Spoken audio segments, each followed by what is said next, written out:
Сериал сәл түсінікті әрі қызықты болса, ми тілді сіңіріп, меңгеріп кетеді. Он мыңдаған сөздерді және ұсақ-түйек грамматиканы жаттамай-ақ біліп кетеміз. Сөйлегенде жаттамаған сөздер мен грамматика аспаннан түскендей болады.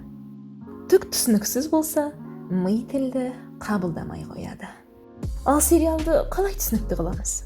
Әуелі дауысын ағылшынша, ал сабтайтылын қазақша қылып көріп, кейін дауысын да сабтайтылында ағылшынша қылып көрсек.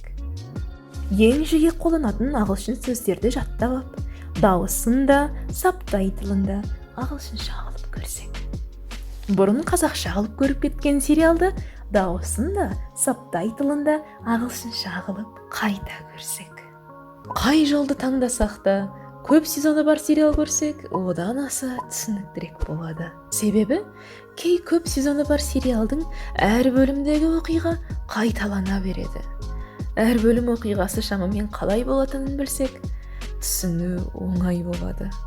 Мысалы, детектив сериал бөлім басында бір қылмыс болады. Сосын сол қылмысты зерттейді, бөлім соңында қылмыскерді табады.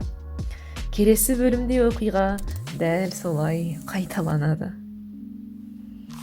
Сабтайтыл оқып үлгермей жатсам не істеймін? Сабтайтыл оқу басында ғана қиын болады. Бірақ бірнеше бөлім сезоннан кейін байқалмай кетеді. Сериалды қайталап көруді ұнатпасамшы? Олай болса, ең жиі қолданатын сөздерді жаттап алып, жаңа сериал көрсек болады. Бүткіл білмейтін сөздерді аударғым келіп тұрсашы. Бәрін түсінбеймін деген сезімді қабылдау маңызды.